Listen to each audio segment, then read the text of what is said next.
In the quiet stillness of Emily's ordinary life, an unseen darkness began to weave its sinister threads, transforming the mundane into a chilling tale of terror.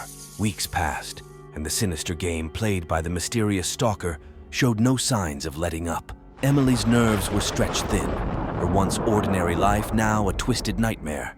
The elusive presence seemed to be everywhere, a dark specter lurking in the shadows that haunted her every waking moment. One evening, as Emily returned home, the flickering streetlights cast long, eerie shadows that seemed to dance in rhythm with her pounding heart. A sense of dread hung in the air, and she couldn't shake the feeling of being watched.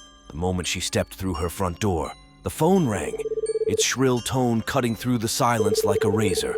Reluctantly, Emily answered, her voice barely audible. The hushed whisper on the other end sent shivers down her spine.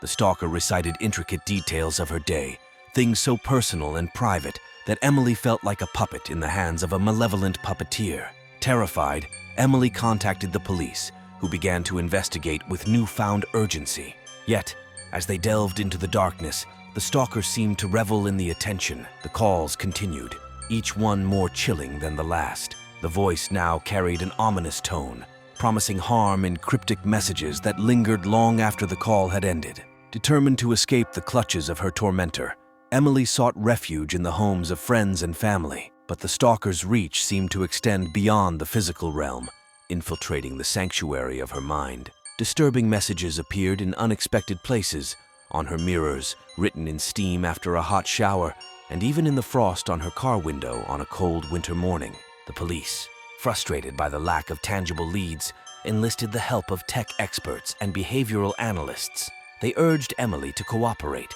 to recall every detail, no matter how insignificant it might seem. The investigation took on an urgency of its own, the web of fear tightening around Emily with each passing day. As the stalker continued to elude capture, Emily's paranoia grew. Sleepless nights turned into a blur of fear and exhaustion. She became a mere shell of her former self, haunted not only by the voice on the other end of the line, but by the constant feeling that she was being observed, studied, and toyed with. In a desperate attempt to regain control, Emily took matters into her own hands.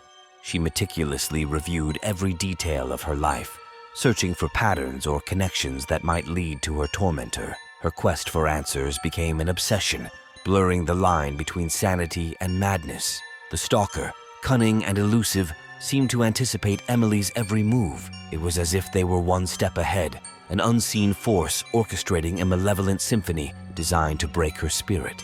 The messages grew more cryptic, the threats more personal, and the darkness enveloping Emily's life became suffocating. Haunted by the unknown, Emily's world spiraled into a surreal nightmare.